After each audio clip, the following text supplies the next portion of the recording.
వివరాలకు వెళ్తే వరంగల్ జిల్లా మామునూరు ఎయిర్పోర్ట్ అభివృద్ధికి కేంద్ర ప్రభుత్వం గ్రీన్ సిగ్నల్ ఇచ్చిన విషయం తెలిసిందే. ఈ నేపథ్యంలోనే ముఖ్యమంత్రి రేవంత్ రెడ్డిని ఉమ్మడి వరంగల్ జిల్లా ఎంపీలు ఎమ్మెల్యేలు కలిశారు. ఎయిర్పోర్ట్కు కేంద్రం గ్రీన్ సిగ్నల్ ఇచ్చిన నేపథ్యంలో సీఎంకు నేతలు ధన్యవాదాలు తెలియజేశారు. అయితే తెలంగాణ రాష్ట్ర ప్రభుత్వం సీఎం రేవంత్ రెడ్డి విజ్ఞప్తి మేరకు మామునూరు ఎయిర్పోర్ట్ ఆపరేషన్కి కేంద్ర పౌర విమానయాన మంత్రి రామ్మోహన్ నాయుడు ఉత్తర్వులు జారీ చేశారు. దీంతో ఎయిర్పోర్ట్కు కాంగ్రెస్ ప్రభుత్వం కీలక కృషి చేసిందని ఉమ్మడి వరంగల్ జిల్లా నాయకులు సీఎంకు పుష్పగుచ్చం అందించి అభినందనలు తెలియజేశారు. Mother education and rural development society ఆధ్వర్యంలో భువనగిరి పార్లమెంట్ ఇబ్రహీంపట్నం నియోజకవర్గం పరిధిలో ఉచిత కుట్టు మిషన్ శిక్షణ పొందిన 2000 మంది మహిళలకు సర్టిఫికేట్స్ ప్రదానోత్సవం నిర్వహించారు. ముఖ్య అతిథిగా పీసీసీ చీఫ్ మహేష్ కుమార్ గౌడ్, మంత్రి పొన్నాం ప్రభాకర్ హాజరయ్యారు. Mother education and rural development society ద్వారా 200 మందితో ప్రారంభమైన 2 లక్షలకు పైగా సంజారెడ్డి శిక్షణ ఇచ్చారని మంత్రి పొన్నాం ప్రభాకర్ అన్నారు. స్కూల్ యూనిఫామ్లకు సంబంధించి ప్రభుత్వం ఒక పాలసీ తీసుకుందన్నారు. గతంలో ప్రైవేట్ వ్యక్తులకు ఉండేదని ఉపాధి కల్పించడం కోసమే మహిళలకు ఇవ్వడం జరిగిందన్నారు. 1 కోటి మంది మహిళలను కోటీశ్వరులు చేయడమే లక్ష్యంగా మహిళలకు ప్రభుత్వం ఉపాధి కల్పిస్తుందని మంత్రి అన్నారు.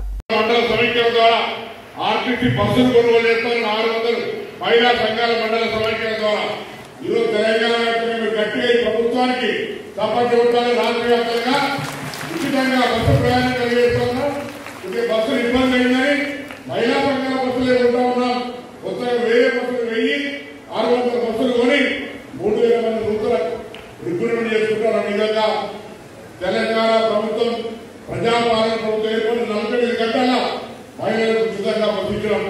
ఇవాళ 200 యూనిట్ల కరెంటు ఫ్రీ ఎంతమందికి వస్తుందా? 200 యూనిట్ల కరెంటు ఫ్రీ, 200 యూనిట్ల కరెంటు ఫ్రీ కాదంటే కొద్దిగా పైసలు వస్తుంది. ఎక్కువ కాకుండా ఏసీ, కూలరో, ఫ్రిడ్జో, టీవీయో 200 యూనిట్ల లోపల ఉన్నటువంటి వాళ్ళందరికీ రాష్ట్ర వ్యాప్తంగా గ్రామీణ ప్రాంతాల 90% ఉచితంగా వస్తుంది. నేను అధ్యక్ష కోసం అధ్యక్ష 500 రూపాయల సిలిండర్ కొంత సమస్య ఉంది. అది కూడా భారతదేశ ఎందుకంటే కేంద్ర ప్రభుత్వానికి మనం 500కి సిలిండర్ ఇవ్వండి, సబ్సిడీ ముందే కడతామన్నా కూడా వాళ్ళు మన సహకరించడం కారణంగా సమస్య ఉంది. దాన్ని కూడా అధిగమించి 500 రూపాయలకి సిలిండర్ ఇచ్చే కార్యక్రమం కూడా ఇబ్బంది లేకుండా చేయాలని ఆలోచన చేస్తాను. గ్రామీణ ప్రాంతాల రైతులకు ఇలా 2 లక్షల రూపాయల రుణమాఫీ, సన్న వడ్లకు బోనస్, అన్ని కార్యక్రమాలు చేద్దామని పొద్దున ఇందిరామ నియమితా ఉన్నాం. పెన్షన్లకు సంబంధించి ఒక అంశం పెండింగ్ ఉంది. ఈ రాష్ట్రం ఆర్థిక విధ్వంసమైన తెలుసు. రాష్ట్రం గల్లాకి ఎక్కి చూస్తే గల్లా ఖాళీ ఉంది.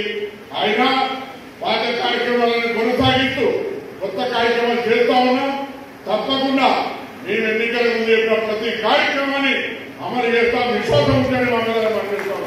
మీరందరి ఉపాధి ఉచితాలతో ఉపాధి కావాలని కోరుకుంటున్న మీ అందరూ కూడా ప్రభుత్వం తరఫున ఆర్థికంగా ఏదో ఒక చేయుతనిచ్చి ముఖ్యమంత్రి రేవంత్ రెడ్డి గారి నాయకత్వంలో ఈ ప్రభుత్వం తప్పకుండా రాహుల్ గాంధీ గారి ఆదేశాల మేరకు, మా నాయకుల సోనియా గాంధీ గారి సూచన మేరకు తప్పకుండా మహిళలకు సంబంధించి ప్రత్యేకమైనటువంటి కార్యక్రమాలు తీసుకున్నాం. మీరందరూ కూడా మహిళా సంఘాల కోటాలోకి మహిళా సంఘాలను కోటించడం చేయాలని, మీ ఉత్పత్తులను అమ్మియడానికి, మీకు ఉపాధి అవకాశాలు పెట్టడానికి ఆ సహకార మహిళా సంఘాల చక్కగా రావాలని కోరుతూ మీకు మీరుగా మహిళా సంఘాలు ఏర్పాటు చేసుకుని వార్డు వారిగా గ్రామం వారిగా మెట్మా కింద చేసుకుని ముందుకు రావాలని కోరుతూ మీ అందరికీ తప్పకుండా సంజయ్ గారికి మరొకసారి అభినందనలు. ప్రభుత్వం తరఫున ఏ సహకార రంగంలో అన్ని రకాల సహకారం ఇప్పుడు జరుగుతున్న పెద్ద మహేశ్వర సహకారం తీసుకొని ముఖ్యమంత్రి గారి దగ్గర చర్చ చేసి పెద్ద రామణ కిరణ్ రెడ్డి గారు కానీ, మల్లి రంగారెడ్డి గారు కానీ, సంపత్ గారు కూడా మన అల్లంపూర్ జోడిపోయిన వారు కూడా సీనియర్ కాంగ్రెస్ నాయకుల ప్రభుత్వంలో చురుకైన పాత్ర పోషిస్తున్నారు. అదేవిధంగా నిర్మలక్క గారు అందరూ కూడా మీ అందరికీ సహకరించే విధంగా అండగా ఉంటామని మనం చెప్తూ నమస్కారం చెప్తూ బీఆర్ఎస్ మాజీ మంత్రి జగదీష్ రెడ్డి కంటతడి పెట్టారు. రైతు బిడ్డగా ఈ ప్రభుత్వాన్ని చేతులు జోడించి నమస్కారం పెట్టి అడుగుతున్నా వెంటనే పంటలను ఆదుకునేందుకు నీరు వదలండని ఆయన అన్నారు. లక్షలు పెట్టుబడులు పెట్టిన రైతులు సర్వస్వం కోల్పోయారని తెలిపారు. ఇకనైనా మేల్కొని ఎస్ఆర్ఎస్పీ కెనాల్ ద్వారా అన్నదాతలకు సాగు నీరివ్వండని చెప్పారు. నేను ఇప్పటికైనా విజ్ఞప్తి చేస్తున్నా, సూర్యాపేట జిల్లా రైతుల తరఫున నేను దండం పెట్టి అడుగుతున్నా, నీళ్ళు ఇవ్వండి, రైతులు కాపాడండి. దుర్మార్గం ఇది. ఇంత దుర్మార్గంగా ప్రభుత్వం ఉండడం అనేది పద్ధతి కాదు. వాస్తవానికి అద్భుతంగా పంటలు పండించిన ప్రాంతం ఇది. వద్దన దాకా నీళ్ళు ఇచ్చినాం గతంలో. ఒక రైతుగా ఇది చూస్తే బాధ కలుగుతుంది. దయచేసి ప్రభుత్వానికి విజ్ఞప్తి చేస్తున్నా, దండబెట్టి అడుగుతున్నా, నీళ్ళు వదలండి, రైతులను బతికించండి అని. జన ఔషధ కేంద్రాలపై అవగాహన కల్పించడానికి ఏర్పాటు చేసిన వాక్లో మల్కాజ్గిరి పార్లమెంటు సభ్యులు ఈటెల రాజేందర్ పాల్గొన్నారు. తక్కువ ధర ఎక్కువ నాణ్యత పేరుతో banner, I support Jan Aushadhi పేరుతో ఉన్న ప్లాకార్డులను పట్టుకొని నడిచారు. జన ఔషధి కేంద్రాల్లో మందులు కొనుక్కోండని, మందుల ఖర్చులు భారం నుండి బయటపడండి అని ఈటెల రాజేందర్ కోరారు. వైద్యం చాలా భారమైందని, మందులు కొనుక్కోలేకపోతున్నారని అన్నారు. వైద్యం మందుల మీద పెట్టే ఖర్చు భరించలేకపోతున్నారని తెలిపారు. పేదవారి కోసం చౌక మందులు అందించాలని సంకల్పంలో భాగంగా భారతీయ జన ఔషధ కేంద్రాలు ఏర్పాటు చేశారని తెలిపారు. 3 సార్లు గుజరాత్ ముఖ్యమంత్రిగా దేశమే గర్వించే పద్ధతిలో వారు బాధ్యతలు నిర్వహిస్తున్నప్పుడు, వారు దేశానికి ప్రధానమంత్రి అయితే గుజరాత్ ఎట్లయితే అభివృద్ధి చెందిందో దేశం కూడా అభివృద్ధి చెందే ఆస్కారం ఉందని చెప్పి పార్టీ భావించి వారిని ప్రధానమంత్రి అభ్యర్థిగా ప్రొజెక్ట్ చేస్తే యావత్ దేశ ప్రజానికం అంతా కూడా మోడీ గారే ప్రధానమంత్రి కావాలని చెప్పి ఆత్మను ఆవిష్కరించి దేశ ప్రజలు వారి ప్రధానమంత్రి ఎన్నుకున్నారు. వారు 3వసారి ప్రధానమంత్రిగా ప్రమాణ స్వీకారం చేసిండ్రు. ఈ 11 సంవత్సరాల కాలంలో పేదలకు సంబంధించినటువంటి అనేక కార్యక్రమాలు ఆలోచన చేయడంలో, డిజైన్ చేయడంలో, అమలు చేయడంలో వారు నిర్వహించిన పాత్ర మాటలు చెప్పరాదు. అందులో ఒక స్కీమ్, పేదవాళ్లకు వైద్యం చాలా ఖరీదుగా ఉంది, మందులు కొనుక్కోలేకపోతున్నారు, కుటుంబంలో మందుల మీద వైద్యం మీద పెట్టే ఖర్చు భరించలేకపోతుందని చెప్పి ఇవాళ దేశవ్యాప్తంగా పేదవాళ్లకు చౌక మందులు అందించాలనేటువంటి సంకల్పంలో భాగంగా భారతీయ జన ఔషధి కేంద్రాలని ఏర్పాటు చేయాలని, ఇప్పటికే 14,600 జన ఔషధి కేంద్రాలను ఓపెన్ చేసి రాబోయే కాలంలో పేదవాళ్ళకి 50 నుంచి 80% వరకు మందులు, క్వాలిటీ మందులని సస్తా ధరకు అందించాలని సంకల్పంలో భాగంగా వారు నడుపుతున్నారు. దాంట్లో భాగంగా ఈరోజు ఇక్కడ కార్యక్రమాన్ని నిర్వహిస్తూ ఉన్నాం. ఈ కార్యక్రమానికి గోపు రమణారెడ్డి గారు ఇవాళ దీన్ని డిజైన్ చేయడం జరిగింది. ఎస్ఎల్బీసీ టన్నెల్ను బీజేఎల్పీ నేత ఎమ్మెల్యే ఏలేటి మహేశ్వర్ రెడ్డి బీజేపీ ఎమ్మెల్యేలతో కలిసి పరిశీలించారు. అనంతరం మహేశ్వర్ రెడ్డి సంబంధిత అధికారులతో రివ్యూ నిర్వహించి ఘటనకు సంబంధించిన వివరాలను తెలుసుకున్నారు. గత వారం రోజుల కిందట ఎస్ఎల్బీసీలో చిక్కుకొని మరణించిన కార్మికుల మృతుల పట్ల సంతాపం ప్రకటించారు.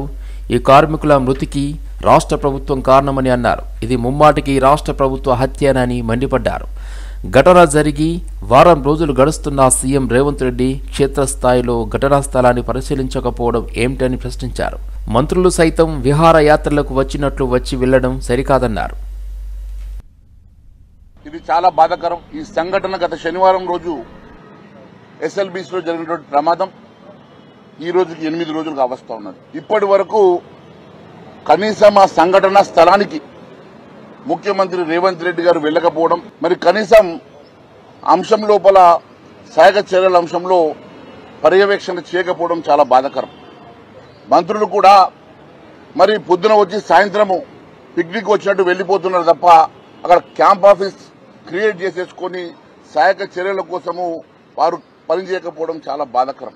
మీరు కాళేశ్వరంలో ఖర్చు పెట్టిన 1,00,000 కోట్ల రూపాయలతోటి దాంట్లో 2% ఖర్చు పెట్టినా ఈ ప్రాజెక్ట్ ఎప్పుడో పూర్తయి ఉండేది. కానీ దీని మీద ప్రాజెక్ట్కి నిధులు సరిగా కేటాయించకపోవడం, దీనికి కనీసం ఈ స్టడీ కోసం కావాల్సినటువంటి కనీస నిధులు కూడా, ఎందుకంటే రాక్ స్టడీ చేయాల్సిన అవసరం ఉంటుంది, సాయిల్ స్టడీ చేయాల్సిన అవసరం ఉంటుంది, జియోలజికల్ స్టడీ చేయాల్సిన అవసరం ఉంటుంది. ఇలాంటి మరి స్టడీ చేయకుండా హడావిడిగా కేవలం ఏదో ప్రాజెక్ట్ మొదలు పెట్టినాం, వాళ్ళు అక్కడ కాళేశ్వరం మొదలు పెట్టినట్టు మేము ఒక మరి ప్రాజెక్ట్ ని మొదలు పెడతాం అన్నట్టుగా మీరు హడావిడిగా మొదలుపెట్టి ఈరోజు 8 నిండు ప్రాణాలను బలి తీసుకున్నటువంటి ప్రభుత్వం ఈ ప్రభుత్వ హత్యలుగా మేము పరిగణిస్తా ఉన్నాం. ఖచ్చితంగా ఇవి ప్రభుత్వ హత్యలు మాత్రమే. హబిట్స్లోని derma aura institute of cosmetology ట్రైకాలజీలో కాన్వకేషన్ డే సందర్భంగా విద్యార్థులు కేక్ కట్ చేసి సెలబ్రేట్ చేసుకున్నారు. ఈ సందర్భంగా విద్యార్థులు సంతోషం వ్యక్తం చేశారు. సాగర్ మౌలి సత్యానంద్ కాస్మెటాలజీ అండ్ ట్రైకాలజీలో advanced diploma, microblading, micropigmentation, BB glow కోర్సులను విజయవంతంగా పూర్తి చేశారు. అమర్పాలి కాస్మెటాలజీ అండ్ ట్రైకాలజీలో advanced diploma, microblading, micropigmentation, BB glow కోర్సులను చక్కని మార్కులతో విజయవంతంగా పూర్తి చేశారు.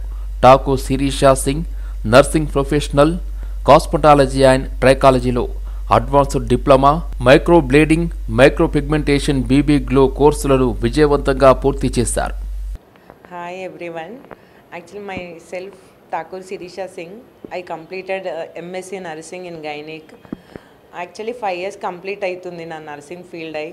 సో ఇందులో అడ్వాన్స్గా నేను ఏదన్నా ఇంకా డెవలప్ చేసుకోవాలి నా ప్రొఫెషనల్కి సంబంధించి అనుకొని నేను సెట్ చేశాను. సో మా ఫ్రెండ్స్ I2CAN గురించి నాకు ఎక్స్ప్లెయిన్ చేశారు. బట్ నేను ఇక్కడికి వచ్చే వరకు కన్ఫ్యూజ్డ్గా ఉన్నా, ఈ కోర్స్ నాకు యూజ్ అవుతుందా రాదా, లేకపోతే ఎక్విప్మెంట్స్ ఇవన్నీ నేను హ్యాండిల్ చేయగలుగుతానా లేనా అని ఫుల్ ఆఫ్ కన్ఫ్యూజన్తో నేను ఇక్కడికి వచ్చాను. బట్ ఇక్కడికి వచ్చాక 2 days అలా వెళ్ళి నచ్చితే కంటిన్యూ చేద్దాం, లేకపోతే నేను రాకూడదు అనుకున్నాను. బట్ ఇక్కడికి వచ్చినాక ఫ్యాకల్టీ షబీనా మేడం కానీ కీర్తి మేడం కానీ చాలా మంచిగా ఎక్స్ప్లెయిన్ చేశారు. ఏ డౌట్ ఉన్నానో అది క్లారిటీగా మనకి వచ్చే వరకు సబ్జెక్ట్ కానీ థియరీ ప్లస్ ప్రాక్టికల్ 2 బాగా అర్థమయ్యేలాగా చెప్పారు. నాకు ఇది చాలా యూస్ఫుల్ అనిపిస్తుంది. నేను ఇక్కడ ఈరోజు ADCT, microblading, BB glow course complete చేశాను. ఈ కోర్స్ తీసుకున్నందుకు నేను చాలా హ్యాపీగా ఫీల్ అవుతున్నాను. Thank you so much I2CAN and faculty, జోజో and everyone. Hello everyone, my name is Amrapali. I'm from Karnataka, Bidar. I'm beautician from 7 years. मेरे को ब्यूटिशियन से ज़्यादा मेरा एम है, मेरे को एक डॉक्टर बनना था एक्चुअली. बट ये देखने के बाद मेरे एक फ्रेंड रिकमेंड किया कि I2CAN इंस्टीट्यूट है, सो वहाँ पे जा सकते हैं, सब कुछ सीख सकते हैं. सो मैं यहाँ पे आने के बाद बहुत कुछ सीखी. एंड दैट टू मैं यहाँ पे आने के बाद मेरे एम के नज़दीक देखी. मैं जब स्टार्टिंग में आई थी, मेरे को कीर्ति मैडम से मैं बात करी. उनके बाद मैं डिसीजन ली कि करना नहीं करना ये सब कुछ मैं देखी. एंड दैट यहाँ आने के बाद हर एक हैंड्स ऑन प्रैक्टिस होने की वजह से I am not that satisfied. So हर एक फैकल्टी बहुत फ्रेंडली रहती, like Shabina madam, Kirti madam, Pranali madam, सब लोग. इवन यहाँ के स्टाफ्स भी बहुत फ्रेंडली रहते. सो मैं सबको रिकमेंड करती कि ये I2CAN इंस्टीट्यूट में जाके आप लोग अच्छे से सीख सकते. And that's it. Thank you. నాకు కాకినాడలో ఆల్రెడీ బ్యూటీ పార్లర్ ఉంది. పార్లర్లో కొత్త సర్వీసెస్ యాడ్ చేయడం కోసం అన్నట్టు, కొత్తగా అప్డేట్ చేయడం కోసం అన్నట్టు లేజర్ ట్రీట్మెంట్స్ కూడా యాడ్ చేసుకుంటే బాగుంటుంది, బిజినెస్కి గ్రోత్కి ఉపయోగపడుతుందనే విధంగా నేను సెట్ చేస్తుండగా ఇన్స్టాగ్రామ్లో I2CAN నాకు కనిపించింది. ఆ తర్వాత నేను హైదరాబాద్ వచ్చి సబీనా మేడంని కలిశాను. నాకు బాగా కౌన్సిలింగ్ చేశారు. అది నా బిజినెస్కి ఏ రకంగా ఉపయోగపడుతుంది అనేది కూడా నాకు ఎక్స్ప్లెయిన్ చేశారు. అప్పటి నుంచి నేను February 3rd ఇక్కడికి వచ్చి జాయిన్ అయ్యాను. మాది 1 month కోర్సు, ADCT, microblading or BB glow కూడా. మా మేడం ఇద్దరు కూడా, Sabina madam and Kirti madam కూడా మాకు ఏ డౌట్స్ ఉన్నా చాలా బాగా ఎక్స్ప్లెయిన్ చేశారు. కోర్స్ కూడా చాలా బాగా జరిగింది. ఇది నాకు ఖచ్చితంగా ఫ్యూచర్లో గ్రోత్ కోసం ఉపయోగపడుతుంది అనుకుంటున్నాను. Thank you so much. Dr. Kirti, and I would like to congratulate all our students for this getting graduated in the diploma course which they have done. Thank you all for joining here, and I hope you will be having a great success in your future. Wish you all the best for all your coming bright future. And for any queries, we do have a lifetime free hands-on, so they are most welcome for any query if they have. If any mistake we have done, so just forgive us for that thing, but whatever you have learned, I just want you guys to carry forward all those things. And yes, you will learn from your mistakes, don't worry, we are here to help you out. And for others also who are willing to join this and you are willing to have the career in this, వాళ్ళు కూడా ఇక్కడ join చేయొచ్చు. ఇది ADCT batch, ఇది advance diploma in clinical cosmetology and trichology ఉంది. ఇది Hyderabad యాబిట్స్లో located ఉంది. So మీకు కూడా ఎప్పుడైనా ఇంట్రెస్ట్ ఉంది ఇలానే మీ కెరియర్ కూడా మూవ్ చేయాలి, ఎందుకంటే కాస్మెటాలజీ ఫీల్డే ఎట్లా ఉంది, చాలా చాలా వైడ్ రేంజ్ ఆఫ్ ఆపర్చునిటీస్, ఇంకా జాబ్ ఆపర్చునిటీస్ కూడా ఉంది. So we'll help you out, will guide you out each and everything. ఎలా చేయాలి, ఎలా కండక్ట్ చేయాలి, మీ ఎలా సెటప్స్ చేసుకోవాలి, మీ గోల్ని ఎలా రీచ్ అవ్వాలి, ఇదంతా దానిలో మేము హెల్ప్ చేస్తాం మీకు. సో ఎప్పుడైనా if you are having any query ఉన్న డీటెయిల్స్కి ఫాలోఅప్ చేయి, కాంటాక్ట్ చేయండి, ఇంకా ఇప్పుడే జాయిన్ చేయండి. And hope again come a step ahead to your career. All right, wish you all the best and congratulations once again. వేలాది మందికి ఉచితంగా నేత్ర శస్త్రచికిత్సలు చేయడం ద్వారా శంకర నేత్రాలయం అధినేత డాక్టర్ రవీందర్ గౌడ్ పేదల జీవితాల్లో వెలుగునిస్తున్నారని ఎస్ఆర్ నగర్ ఏసీపీ వెంకటరమణ అభినందించారు. శంకర నేత్రాలయం, సంకేత్ స్వచ్ఛంద సంస్థ, లయన్స్ క్లబ్ ఆఫ్ సనత్ నగర్ల సంయుక్త ఆధ్వర్యంలో సనత్ నగర్లో ఉచిత మెగా నేత్ర వైద్య శిబిరాన్ని నిర్వహించారు. ఇప్పటి వరకు సుమారు 3 లక్షల మందికి ఉచితంగా కంటి అద్దాలను ఇవ్వడం గొప్ప విషయమని కొనియాడారు. సనత్ నగర్ నియోజకవర్గాన్ని దత్తత తీసుకున్నామని, నియోజకవర్గంలో అంధత్వం లేకుండా చేయడమే లక్ష్యంగా ఉచిత నేత్ర శిబిరాలను ఏర్పాటు చేస్తున్నామని నిర్వాహకులు తెలిపారు. శిబిరం ద్వారా సనత్ నగర్ ఇన్స్పెక్టర్ కె శ్రీనివాసులతో కలిసి ఏసీపీ వెంకటరమణ ఎంపిక చేసిన వారికి ఉచితంగా కంటి అద్దాలను అందజేశారు. సపోర్ట్తో అందరికీ అద్దాలు ఇవ్వడం జరుగుతుంది. ఇకపోతే మా శంకర్ నేత్రాలయం కంటి ఆసుపత్రి స్థాపించి 20 ఏళ్ళు అవుతుంది. మరి 20 ఏళ్ల కాలంలో మేము 30,000 మందికి ఉచితంగా కంటి ఆపరేషన్ చేయడం జరిగింది. దానికి అనుగుణంగానే రాష్ట్ర ప్రభుత్వము బెస్ట్ డాక్టర్గా, బెస్ట్ హాస్పిటల్గా అవార్డు కూడా ఇవ్వడం జరుగుతున్నది. అదే కాకుండా 3 లక్షల మందికి ఉచితంగా కంటి అద్దాలు కూడా మా హాస్పిటల్ తరఫున ఇవ్వడం జరిగింది. మరి ఎవరైనా సరే పేదవాళ్ళు, మన సనత్ నగర్ నియోజకవర్గంలో ఉన్న పేదవాళ్ళు మా శంకర్ నేత్రాలయం కంటి ఆసుపత్రికి వస్తే మరి ఉచితంగా ఆపరేషన్లు చేయడానికి మేము సిద్ధంగా ఉన్నాం. అదేవిధంగా కంటి అద్దాలు కూడా ఎవరైతే అవసరం ఉందో వాళ్ళకు కూడా ఇవ్వడానికి మేము సిద్ధంగా ఉన్నాము. మరి ముఖ్యంగా మరి స్వచ్ఛంద సంస్థలు, మరి పొలిటికల్ పార్టీలు కూడా ఎవరైనా సరే మీరు ఇటువంటి ఆర్గనైజేషన్ చేయండి, క్యాంపులు నిర్వహించండి. మేము అక్కడ క్యాంపు నిర్వహించి వారికి ఉచితంగా సేవలు అందించడానికి మేము సిద్ధంగా ఉన్నాం. మా యొక్క ముఖ్య ఉద్దేశము శంకర్ నేత్రాలయం కంటి ఆసుపత్రి ముఖ్య ఉద్దేశము సనత్ నగర్ నియోజకవర్గంలో అంధులు లేకుండా చేయడమే అని ఈ సందర్భంగా తెలియజేస్తున్నాను.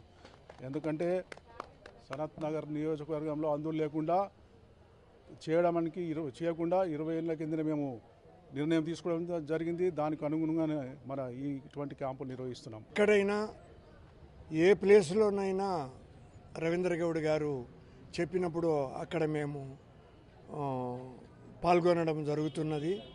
గత 25 సంవత్సరాల నుంచి కూడా ఇదే సాగుబడితోటి పని జరుగుతున్నది. మరి సనత్ నగర్ ఇదే ఏరియాలో కానీ, మరి పక్క ఏరియాలో కానీ ఎన్నో ప్లేసుల్లో ఆయన చేసినప్పుడు మేము పాల్గొంటున్నాము. మా సనత్ నగర్, హైదరాబాద్ సనత్ నగర్ లయన్స్ క్లబ్ తరఫున మేము ఈ రవీంద్ర గౌడ్ గారు ఏం తలపెట్టినా కూడా ఆయన చెప్పినట్లు అందరికీ చాలా పేరున్నటువంటి వ్యక్తి. మరి ఇదే కాకుండా మీరు ఎప్పుడు పోయినా కూడా ఆయన చూసేదానికి సిద్ధంగా ఉన్నాడు అని మేము విన్నవించుకుంటున్నాము. మరి ఈ విధంగా సాగాలని, ఆయనకు చేసే సేవల్లో మేము పాల్గొంటామని మీ అందరి ముందర ప్రామిస్ చేస్తున్నాం. గారిని మరి రిక్వెస్ట్ చేయడం జరిగింది, ఒక ఐ క్యాంప్ చేయండి సనత్ నగర్లో, చాలా రోజులైందని చెప్పేసి. ఆయన డాక్టర్ గారి గురించి తెలియని వాళ్ళు ఎవరు లేరు కాబట్టి మేము ఒక్కసారి వాళ్ళని ఆయన పేరు ప్రమోట్ చేయంగానే ఈరోజు మీరు చూసిన వెంటనే 300 మంది గంటలోనే వచ్చి ఐ క్యాంప్లో పార్టిసిపేట్ చేశారు, చెకప్స్ చేయించుకుంటున్నారు. ఇంత మంచి రెస్పాన్స్ మేము కూడా ఎక్స్పెక్ట్ చేయలేదు. క్రౌడ్ చాలా ఎక్కువగా ఉంది డాక్టర్ గారి వలన. ఆయన డాక్టర్ గారు ఇందాక చెప్పినట్టు 3 లక్షల అద్దాలు ఇవ్వడం అనేది ఫ్రీగా, అది మామూలు విషయం కాదు. ఒక మంచి సాధన, ఒక మంచి దృక్పథంతో ఉన్న మనిషి మాత్రమే చేయగలరు అట్లాంటి విషయాల్లో. ఆయన అనుకుంటే కావాలంటే ఎంతమంది ఫ్రీ కాకుండా అక్కడ ఫీజు పెట్టి తీసుకున్నా కూడా లైన్లో నిలబడి మేమందరం చేయించుకునే వాళ్ళమే ఒకప్పుడు. ఇప్పుడు ఫ్రీ ఐ క్యాంప్ అనగానే ఆయన కూడా ముందుకొచ్చి నేను చేద్దాం, సనత్ నగర్లో ఎంతమందికి కావాలంటే అంతమందికి గ్లాసెస్ కావాలంటే ఫ్రీగా ఇద్దాం, సర్జరీస్ అవసరమైన వాళ్ళకి నా హాస్పిటల్లో నేను ఫ్రీగా చేస్తాను, ఒక డేట్ ఇచ్చని చెప్పేసి ఒక మంచి కమిట్మెంట్తో ముందుకొచ్చారు. విహెచ్ఎంట్లో మున్నూరు కాపు నేతల సమావేశం నిర్వహించారు. కాంగ్రెస్, బీజేపీ, బీఆర్ఎస్ కీలక నేతలు హాజరయ్యారు. కాంగ్రెస్ ప్రభుత్వంలో మున్నూరు కాపు నేతలకు ప్రాధాన్యత ఇవ్వడం లేదని నేతలు అసంతృప్తి వ్యక్తం చేశారు. మున్నూరు కాపులు మంత్రివర్గంలో లేకపోవడం ఇదే మొదటిసారి అన్నారు. కులగణన చేసినందుకు ప్రభుత్వానికి కృతజ్ఞతగా సభ పెడతామని ప్రతిపాదించారు విప్ ఆది శ్రీనివాస్.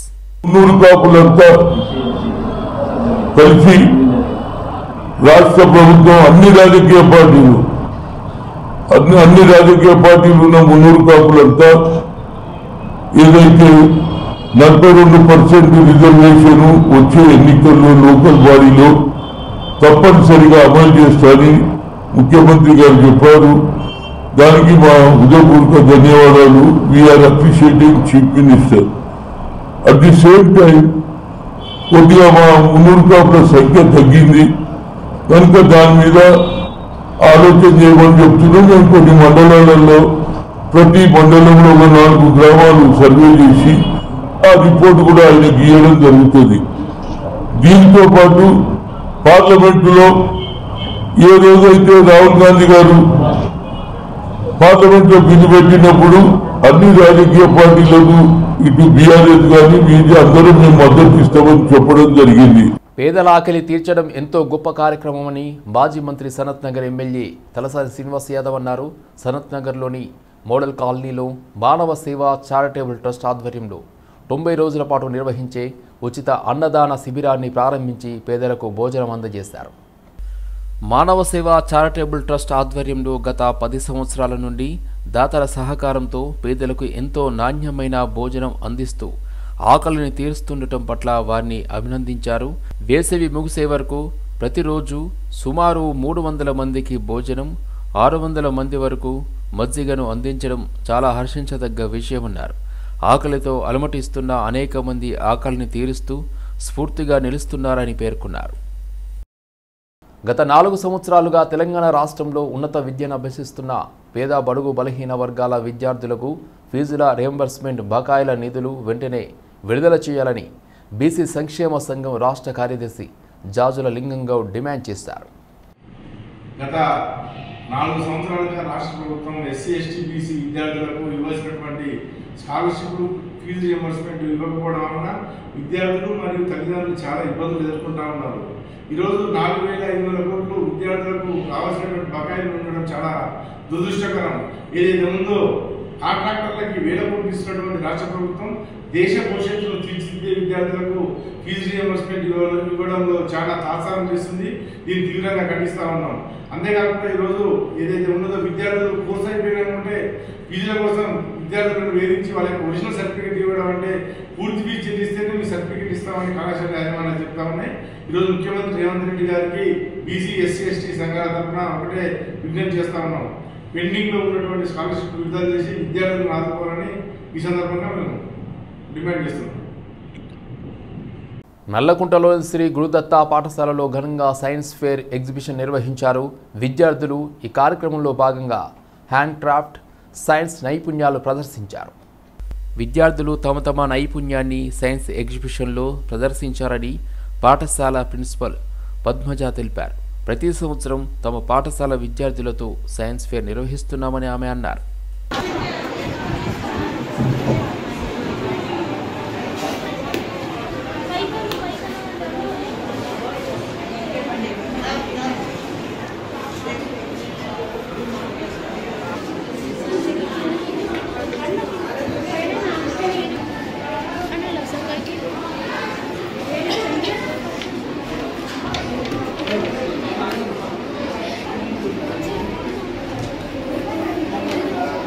ఎఫెక్ట్ సందర్భంగా సైన్స్ డే చేయడం మాకు ఒక పరిపాటిగా వస్తుందండి. మా పిల్లలు ఎల్కేజీ నుంచి 10th క్లాస్ వరకు వాళ్ళ లెవెల్కి తగినట్టుగా వాళ్ళు ఏదో ఒక ప్రాజెక్టు, వర్కింగ్ మోడల్స్ ప్రతి సంవత్సరము వాళ్ళ టీచర్ల ప్రోత్సాహంతో, వాళ్ళ తల్లిదండ్రుల ప్రోత్సాహంతో, మా సహాయ సహకారాలతో వాళ్ళు చేస్తూనే ఉన్నారు. ఈ సంవత్సరం కూడా వాళ్ళు సుమారు ఒక 80 పైన ప్రాజెక్ట్స్ చేశారు. అన్నీ చాలా బాగున్నాయి అని ప్రతి ఒక్కరి ప్రశంసలు మా పిల్లలు అందుకున్నందుకు మేము చాలా సంతోషిస్తున్నాం. మా పిల్లల్ని ఇలా ప్రోత్సహించిన మా సైన్స్ టీచర్ ఈ సందర్భంగా మా కృతజ్ఞతలు, అభినందనలు తెలియజేస్తున్నామండి. స్కూల్ నుంచి మాట్లాడుతున్నాను. మా సైన్స్ టీచర్లు, సోషల్ టీచర్లు, అందరి టీచర్ల సహకారంతో, ఇంగ్లీష్ టీచర్లు, అందరి టీచర్ల సహకారంతో మనం ఇవాళ సైన్స్ ఫేర్ చాలా బాగా జరుపుకున్నాము. ఇక్కడ అన్ని పిల్లలు చాలా ఎంతూజియాజంతో బాగా వాళ్ళ టాలెంట్స్ని చూపించుకుంటూ వాళ్ళ మొత్తం వర్కింగ్ మోడల్స్ కూడా వాళ్ళ సొంతంగా చేసినారు sir. Thank you very much. బంజారాహిల్స్లోని కళింగ కల్చరల్ హాల్లో ఏర్పాటైన హ్యాండ్ టు హ్యాండ్ చేనేత వస్త్ర ప్రదర్శన miss and Mrs strong and beautiful వ్యవస్థాపకురాలు కిరణ్మయ్ అలివేలు ప్రారంభించారు. ఈ సందర్భంగా ఆమె ఇక్కడి హాల్లో కొలువుదీరిన చేనేతదారులు వస్త్రోత్పత్తులను తిలకించారు. చేనేతకారులతో వారి తయారీ విధానం, ప్రత్యేకత తెలుసుకుంటూ కలవడిగా తిరిగారు. భారతీయ సంస్కృతిలో పట్టు, హ్యాండ్లూమ్ వస్త్రోత్పత్తులకు ఎంతో ప్రత్యేకత ఉందని కిరణ్మయ్ అన్నారు. ఈ ఉత్పత్తులకు నేటికి వన్నె తగ్గలేదన్నారు. నేటి తరం యువతలో కూడా హ్యాండ్లూమ్ उत्पत्తులను ఎంతో ఆదరిస్తున్నారని తెలిపారు. हैंड एग्जीबिशन का इनॉग्रेशन आज मैडम ने किया। ये एग्जीबिशन आज से लेके 5 मार्च तक रहेगा और एग्जीबिशन में देश भर के वीवर्स लोग आए हुए हैं और पूरा प्योर प्रोडक्ट है, प्योर सिल्क, प्योर कॉटन, पूरा 100% हैंडलूम और 100% सिल्क, 100% कॉटन प्रोडक्ट है। एक बार हैदराबाद वासी आए यहाँ पर और देश की कला और धरोहर को देखें कि कैसे हमारे लोगों ने वेस्ट बंगाल का हैंड पेंटेड साड़ी है, कांता वर्क है, जामदानी है, ढाकाई जामदानी है, बनारस का तंचुई है, पोचमपल्ली है, अलग अलग डिफरेंट चंदेरी है, गुजरात का पटोला है, बाड़मेर का अजरक क्राफ्ट है. Namaste Andy, I'm here to open hand to hand handlooms Ivala. First of all, congratulations Jayesh Gupta sir and the team. So I'm happy to be here Ivala mana handlooms opening ki, endukante handlooms are India's rich textile and it reflects our Indian tradition. And వచ్చేసి handlooms కూడా చాలా sustainable and eco friendly ఉంటాయి and the quality and అంటే there is comparison లేదు వేరే fabrics కి, handlooms కి. And ఇక్కడ వచ్చేసి చాలా స్టాల్స్ ఉన్నాయి. So everybody should visit and చాలా డిస్కౌంట్స్ కూడా ఇస్తున్నారంట. సో March 5th వరకు ఇది ఓపెన్ ఉంటుంది.